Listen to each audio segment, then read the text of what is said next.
Друзья, ну что, я вас приветствую в Москве. Мы еще в Москве. Сегодня 23 у нас, что там у нас, мая, 23 мая. Мы покидаем Москву. Наш автопробег «Дружбы народов» продолжается. Сейчас мы едем под Рязань, в деревню Газопроводск, 40 километров от Рязани. Там сейчас живет, у него там дача, Альберт Северный. Может быть, кто помнит, он к нам приезжал в Якутск. Это путешественник, очень интересный человек. Он проехал, у него был проект за 100 дней вокруг России. То есть он на машине, на Хайлюксе, на Тойоте проехал по всей России.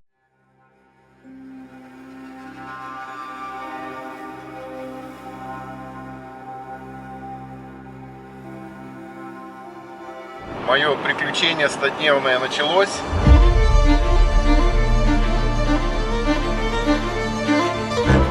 Байкал шикарен. Вот ради этого момента мы специально ехали в центр, чтобы снять голову. Осталось 30 километров до Благовещенска. И тут на тебе ураганный дождь, ветер.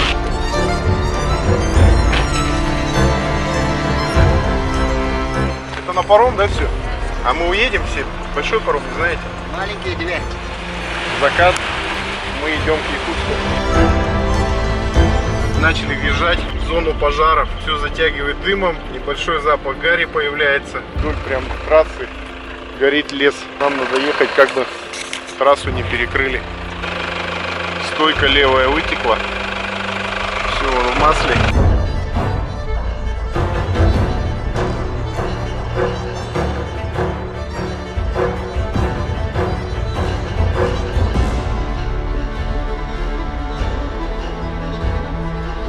Видно, что места уже более дикие. Такие вот пейзажи. Ну что, хорошие новости. Петрович сказал, он идет до Среднеколымска. Обжарил макарошки. Утренние с лучком, с морковочкой и тушеночка из оленины. Наконец-то поворот на Анюй. Я буду на Чукотке. Ребята, я не верю своим глазам. Я еду по Чукотке на своей машине. Как же это круто. Смотри, какая красота. Как мне сказали, это одна из лучших дорог, которая вообще есть на Чукотке.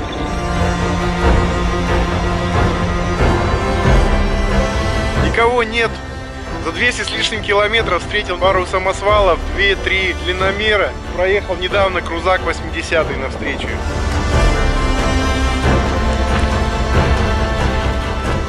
Все мои броды бесследно не закончились. У меня загорелась зарядка.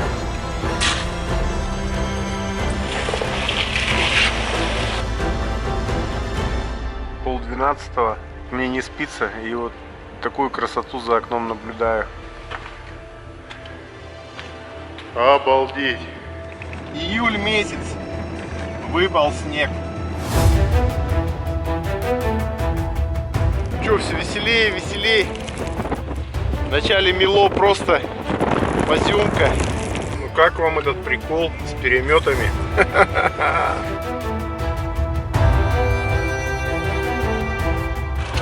Ведь дома-то классные, сталинские. Но, к сожалению, пришел им конец.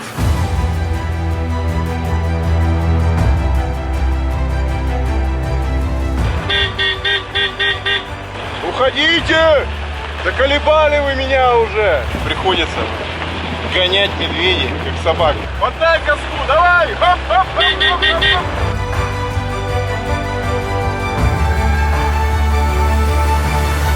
Ехать или ехать? Что ты говоришь? Да нет, конечно, это не вариант. Воды по пояс. Ну что, поплыли? Ха-ха!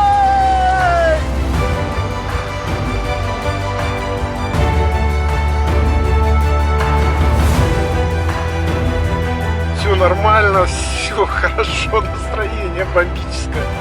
Ё-моё, неужели я практически приду к своей цели? Сегодня 4 сентября, и я здесь. Через 10 дней будет ровно 100 дней, как я путешествую. На 90-й день своего путешествия я добрался до полуострова Гбачи. Это мыс немецкий.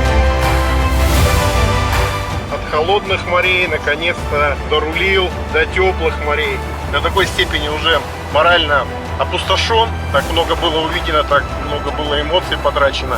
Но это было невероятно, это было, наверное, самое мощное событие в моей жизни. То есть это такое путешествие, получается, что часть его путешествия – это наше путешествие, часть только до Якутска маленькая, поэтому я уверен, что он нам даст хорошие советы. Ну и, в принципе, хочу вам о нем рассказать, чтобы он рассказал сегодня о своем путешествии, потому что он на ютубе все выкладывает, снимает, у него уже много серий. Так что, друзья, нас ждет отличный денек в деревне. Завтра мы уже едем дальше до Нижнего Новгорода, а сейчас... Через 2 с лишним часа, я думаю, мы будем уже на месте и познакомлю вас. Кстати, он якутянин, Альберто. Он родился в Якутске и вырос в 17-м квартале. Поэтому Якутск он знает так достаточно серьезно, скажем так. Вот. Ну что, тронули в путь.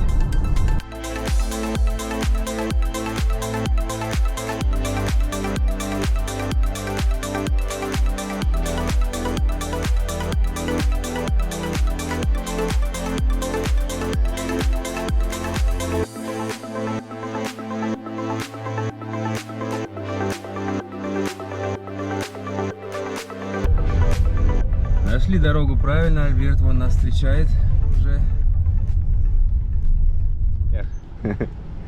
Привет, добро пожаловать. Все снимаешь? Ну а как не снимать? Молодец. Тебе ли меня не понять? Заезжайте.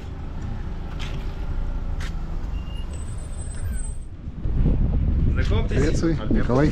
истинный якутянин, рожденный на якутской земле. Да, на святой земле Олонхо, 17-й квартал, самый лучший квартал в мире. Всем привет. Все, кто знает, 27-я, да, школа? 22-я. А, деревянная. Все, кто знает, тот поймет.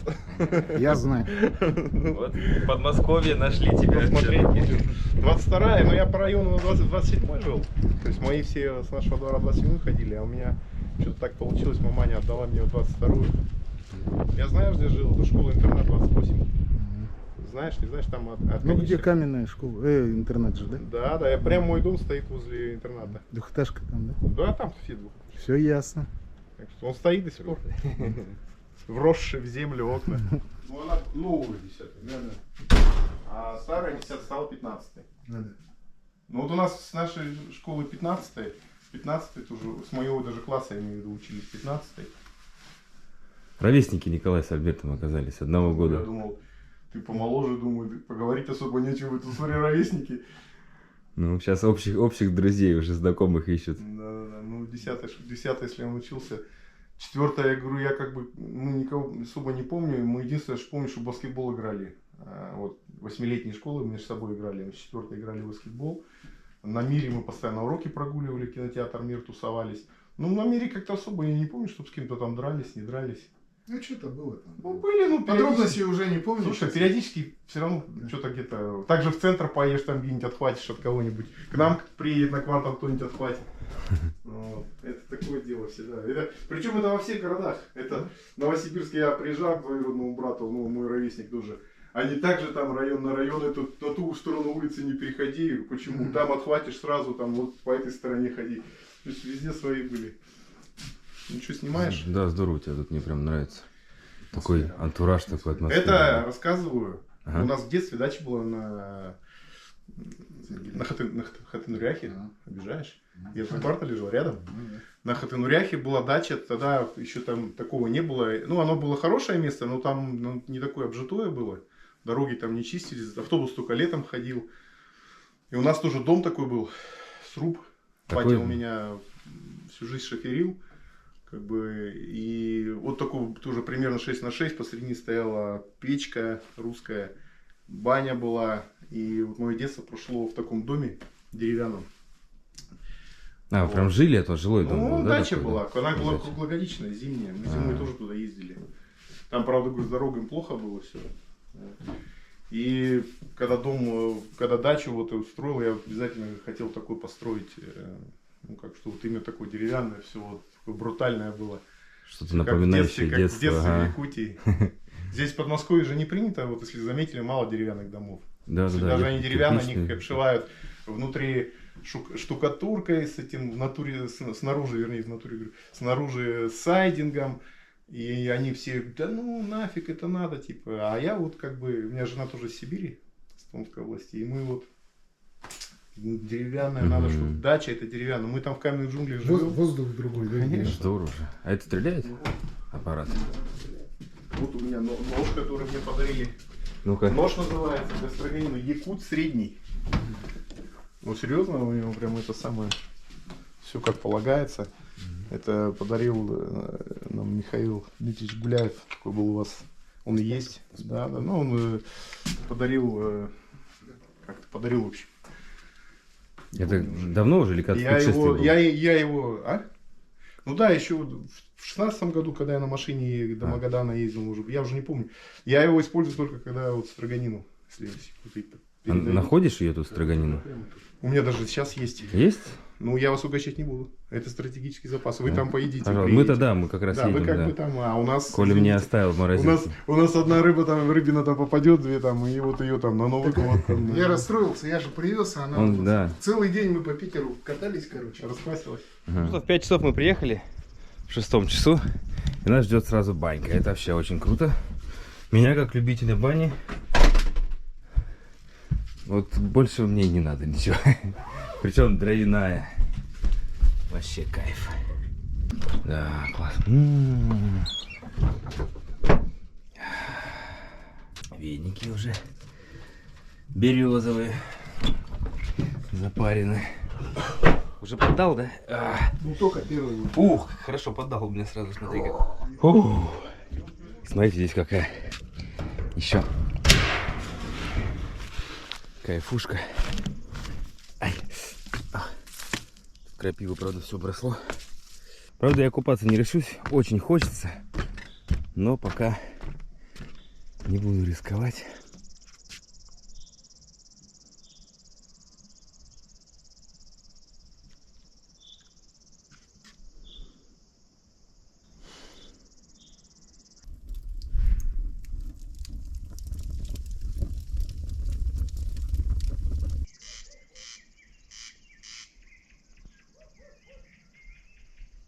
Я на самом деле вот именно сейчас вот выходил из бани, стоя здесь, слушая, как поет природа, глядя вот. Это было чуть раньше, когда еще солнце садилось, оно озаряло еще вот эти поля. И только сейчас я прям прочувствовал, что наконец-то мы в пути. Наконец-то мы увидим нашу необъятную, красивую родину, матушку Россию. Хоть мы еще в Подмосковье, недалеко от города, от большого, от столицы. Но здесь уже так вот. Ну, говорю, что именно сейчас я впервые вот за дорогу, за несколько дней испытал вот ту эмоцию, которую я ждал.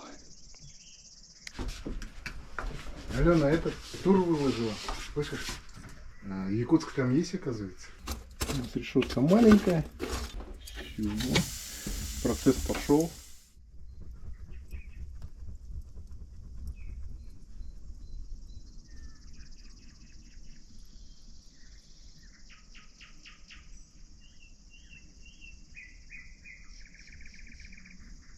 Ну что, нас готово? Ты вспоминаешь путешествие? Сколько времени? Год прошел? Ты имеешь в виду 100 дней вокруг России? Конечно, вспоминаю. Это самое такое, наверное, можно сказать, самое мое сильное. Почему год? Я в сентябре прошлого года его закончил. Даже меньше. Да, Россию матушку за 100 дней проехал. И вам, конечно, сейчас, вы все только выехали в начале пути. Да. Кайф. Завидую. Сами предвкушаем. Да. Не, Ну, у вас уже началось. Мы с тобой общались, считай, тогда в Якутске ты уехал. Ну да, мы с тобой познакомились в прошлом году. И у тебя самые-то приключения были там? Ну, самое огонь, это, конечно, Чукотка. Если там Якутия, понятно, по Якутии я всегда люблю ездить, но все-таки я в 16 году до Магадана уже катался. И так, когда жил в Якутске, как бы много путешествовал. Ну, там как-то, не то, что я в то время там сильно не путешествовал, но как-то машины гонял с Дальнего Востока, с Нейрингой мы же «Жигули» гоняли в 90-е годы, на теплоходе, дискотеки в 80-х годах. На Демьяне Бедном, кстати, мы первую навигацию работали. Да, дискотеки крутили и на Кулибине, который сейчас ходит до Тикси. Он туда еще туристов возил. На Ленских столбах я около 100 раз был. Я примерно прикидывал, сколько. То есть за 3 года, что я работал на теплоходах, около 100 раз минимум я был. И мы в Тикси ходили, и в Усть-Кут ходили. То есть я Якутию так, в принципе, поездил, даже еще будучи молодым. Но Чукотка, конечно, в этом путешествии это была Чукотка, потому что это самая тяжелая была тема. Летом на Чукотку, кроме воды, никак не попасть, только по реке, по морю. И поэтому все было непредсказуемо, все было спонтанно, попаду, не попаду. То есть по реке Колыма я туда забросился, 10 суток на барже шли мы. По Чукотке 2600 километров проехал, ломался, броды, медведи. Сутками, по несколько суток не видел людей, но зато медведей видел каждый день, дикие олени. В конце всего этого потом еще встал на пароход на большой и по Северному морскому пути, это тоже 10 суток. Мы прошли быстро за 10 суток, но это повезло, что ледовая обстановка была хорошая. И, конечно, очень мне повезло с людьми, во-первых, которые мне помогли. И команда такая, вначале они, конечно, так на меня смотрели, типа какой-то Вася, зачем он нам нужен. Но потом так ко мне прониклись, и даже когда в Архангельске в порту мы стояли, мне несколько дней не отдавали машину, потому что она ее загрузили, но были бюрократические эти. И капитан, не вздумай уходить с парохода. Они уже разгружались, потом загружались опять. Мы все равно здесь будем несколько суток стоять. Живи, кушай, все, никуда не ходи, деньги на гостиницу не трать. Зачем тебе это надо? Ты наш родной, ты наш талисман, все, мы тебе хотим по максимуму помочь, чтобы у тебя там не трать деньги. То есть это вообще дорого стоит. То есть Чукотка и Северный морской путь это вообще бомба. Потому что до этого я же уже почти из Дальнего Востока машины гонял, Якутию все объездил, до Магадана ездил, Крым там. Ну вот полуостров Рыбачий, конечно, тоже интересное место, вот Мурманск. Ну такая полутундра, каменистые места, красивые озера, каньоны такие, чем-то на Норвегию похожи и чем-то на Чукотку похожи. Но после Чукотки на контрасте, конечно, слабовато. Вот. Но все равно классное место, я там не был ни разу. Так что тоже рекомендую. Полуостров Рыбачий вообще в пешей доступности по меркам автопутешественников. Я вот на полуострове Рыбачий ездил по моему проекту, что я достигну Владивосток, Чукотку, докуда смогу. Ну вот я до Эгокинота доехал, крайне до полуострова Рыбачий, самая северо-западная точка, ну и потом Севастополь. То есть я проехал ориентировочно, там у меня получилось за 100 дней, я проехал крайние точки, достиг, которые можно на серийном автомобиле, без особой специальной подготовки, потому что у меня только стояла подвеска немножко усиленная, колеса стояли, и что у меня там, и шноркель стоял для преодоления водных преград. У меня даже блокировки все штатные стояли, лебедки не было. Там много всего было, это в 2 словах не скажешь. Вначале вначале было приключения начались с того, что я после Якутии, у меня началась машина ломаться, подвеска там. Уже проехал от Москвы до Владивостока и обратно, уже расслабленный, несусь. Поаккуратнее бы надо было, пружина у меня лопнула, ну как ты помнишь. Пружины поменял, стойки не поменял. От Якутска отъехал, у меня стойка взорвалась, потому что стойки привыкли в более низком положении работать. Пришлось ехать до Магадана, хотя я Магадан не собирался ехать в этот раз. Я должен был сразу до Магадана 500 километров уже свернуть в поселок Симчан, это север Магаданской области, где я должен ловить там попутную баржу. Причем там никакой договоренности ни с кем у меня не было. Мне просто сказали, едь там по ситуации, да. Пришлось ехать в Магадан, я поменял стойки, приехал в Симчан. В Симчане я в общей сложности 10 суток ждал.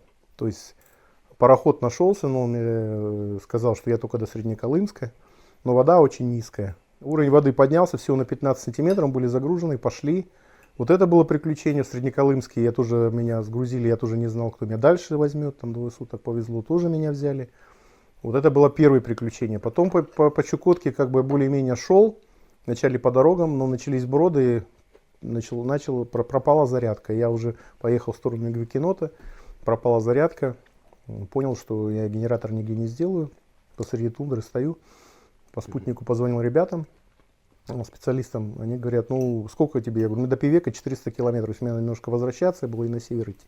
Хотя Певек я должен был в самом конце приехать, уже сходить до самого востока, до Эгокинота.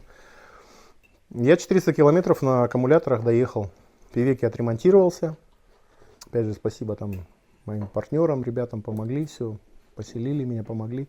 Потом по новой вот эта трасса, которая от океана до океана, Певек и Гвикинот, то есть либо брать Чукотку, здесь Певек, здесь Гвикинот, здесь Северный Ледовитый океан, здесь Тихий океан, трасса от океана до океана, 800 с чем-то километров.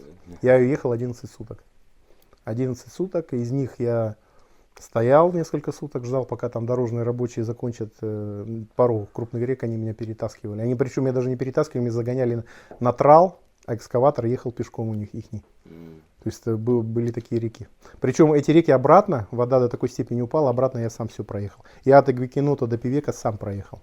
Но туда, когда ехал, да. Потом у Гвикинота был сильный, размыло там ущелье тоже. Несколько суток было закрыто. Тоже там всего пару суток простоял, мне повезло. Что там золотодобытчики ехали, они меня как бы взяли на мое шефство на Урале. Протянули меня, тоже я чудом проехал. Ну, в общем, было много всего. Так вот. В Гвикиноте тоже думал подольше побыть, очень красивое место. Хотел к оленеводам съездить, но потом мне сказали, что надо тебе выбираться назад, потому что дорогу пока восстановят, сейчас дожди пойдут, ты обратно не выйдешь. Опять бегом назад.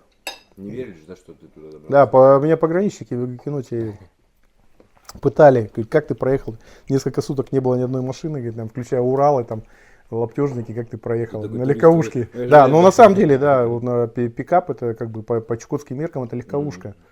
То есть ты едешь, на тебя смотрят, как на этой легковушке проехал. То есть, в нашем деле главное, если уже поехал, ввязался. В общем, вот так вот. Ну и в Певек, и что, уже по дороге узнал, что пароход, который должен был уже уйти из Певека обратно в Архангельск, он, оказывается, задержался, долго шел. Я случайно от дальнобойщиков встречных узнал, и я несся там, уже ночью ехал, успел на этот пароход. Он грузился, и я приехал в Певек, и на следующий день он уже ушел со мной. А потом до Крыма еще, да? Ну да, потом, как уж я задумал, конечно, меня уже такая, когда я уже там поехал опять по цивилизации, Архангельская, Мурманская, ну после Колымы, Чукотки, Якутии. Но это так, пустота. То есть я уже понимал, что самое интересное позади. Вроде ехать все равно надо, я уже всем пообещал. Красивые картинки, что я вокруг России. Вот. Ну, конечно, и плюс запланированы были встречи, там, пресс-конференции, там где-то с друзьями повидаться. Конечно, и жена прилетела меня в Крым встречать. Ну, как бы, приятное с полезным, да, и в Крыму я, конечно, мог и при желании ровно на 100-й день обратно вернуться в Москву, ровно на 100-й день, да. Но я просто, для этого мне нужно было в Крыму развернуться и уехать в Москву, 2 суток у меня было. Но так как жена прилетела, и просто у меня уже нисколько физических, моральных сил уже не было, просто стимула никакого не было. Я просто решил, что все, вот 98-й день, Крым, все, экспедиция окончена. А так бы ровно получилось бы? Да, так бы мог. Не просто заехать, я же когда стартовал, на Красную площадь заезжал. Я мог на 100-й день обратно приехать на Красную площадь, снять. Было бы вообще как бы, ну, по красоте, но... Мы не заехали. А ты туда и не заедешь. Ну, вернее, я-то в 5 утра туда езжу, я-то знаю эти мульки. Всем доброе утро. Сегодня я спал на медвежьей шкуре. Шучу, конечно. Хотел, на самом деле, полежать, но не поспать, но спали мы на кроватях. Сегодня у нас был отличный сон, хороший. Спасибо Альберту, что приютил. Потому что, в принципе, есть вероятность, что мы будем жить дальше в полевых условиях. Но пока еще вот спим по-домашнему. В Новгород мы сейчас в Нижний едем, нас там тоже должны приютить. Так что все хорошо. На улице еще холодновато. Но если уж придется спать в палатках, значит будем спать палаткой.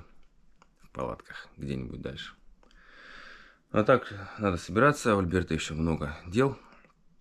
Здорово отдохнули, но надо двигать дальше.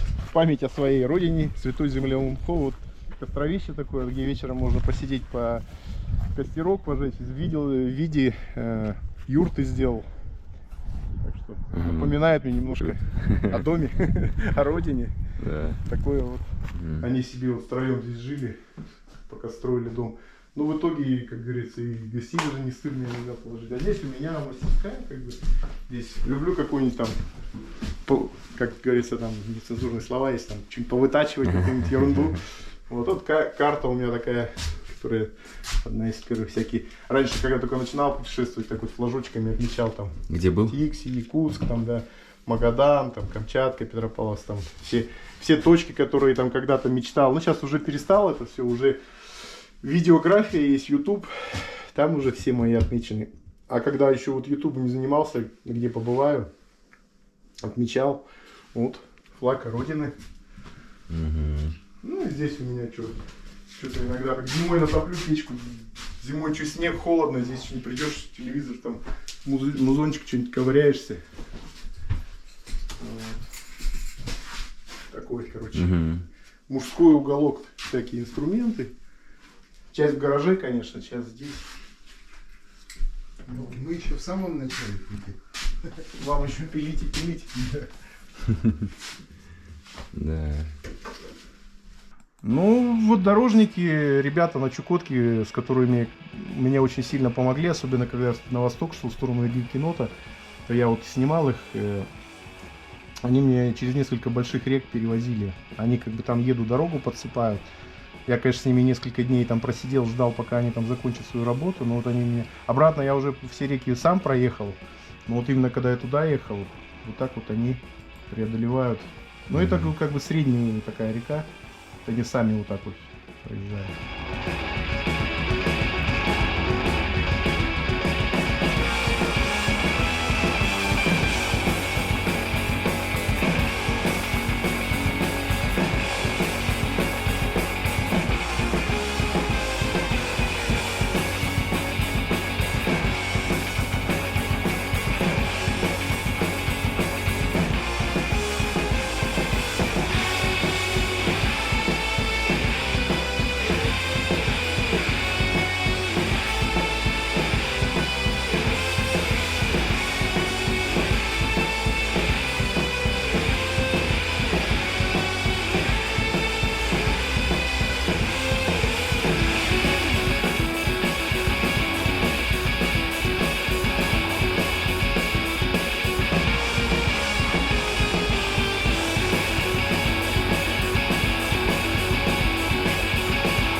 Здесь у меня такая маленькая комнатка тщеславия.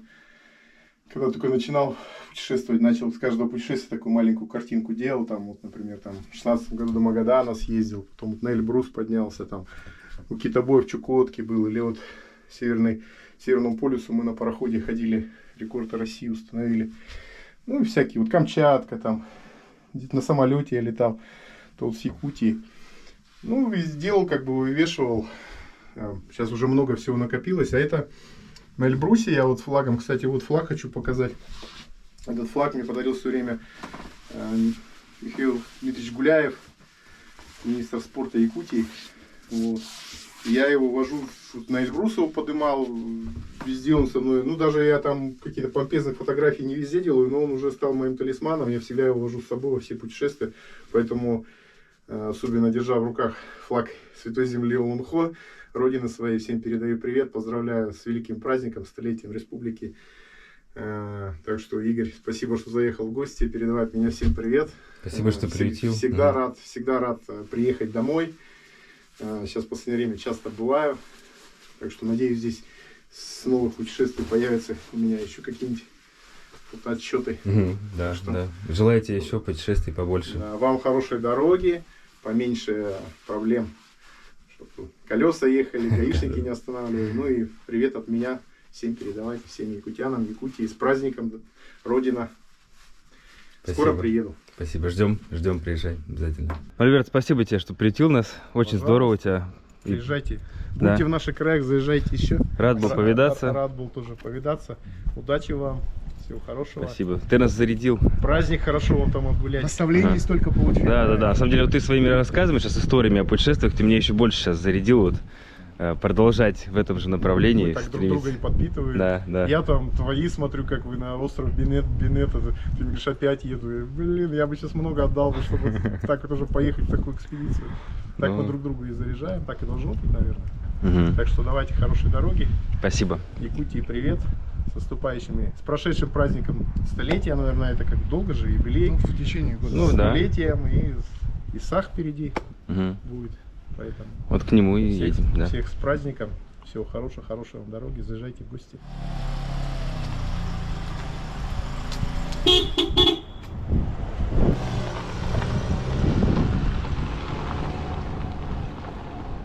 Ну все, друзья, с Альбертом простились, едем дальше. На самом деле, вот мы вчера и без камеры очень много посидели, поболтали и вечером, и сегодня столько у Альберта эмоций вообще вот из его путешествия. Он рассказывал, вообще так меня зарядил. На самом деле, вот где он был, в каких местах, что он видел. Ну, то, что вот я сейчас в ролике рассказал, это вообще малая часть, потому что, ну, и длинным его делать не хочется, потому что, ну, не смотрят длинные ролики. И, в принципе, подробнее я хочу, чтобы вы посмотрели на его канале. Я оставлю ссылку в описании, потому что он там и свое 100 дней вокруг России, там каждую серию, там уже очень много серий, и предыдущего путешествия, там много интересного. Поэтому присоединяйтесь, поддержите, кто из Якутии, поддержите земляка. Да и, в принципе, вот это, ну, стоит любому человеку посмотреть, погрузиться в те места, в те приключения, в которых вот Альберт побывал. Так что, Альберт, еще раз тебе спасибо за гостеприимство. Было очень приятно у тебя погостить. Вот баньку с дороги вчера ты прям вот от души.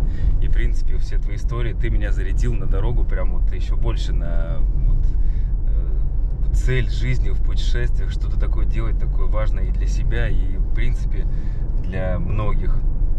Вот поэтому проект наш «Планета Дружбы Народов» очень хорошо вписывается в эту концепцию путешествия, потому что наша планета огромная, на нее населяет огромное количество разных народностей, и каждый уникален по-своему, и я надеюсь, что вот нам посчастливится все это увидеть, погрузиться в мир приключений.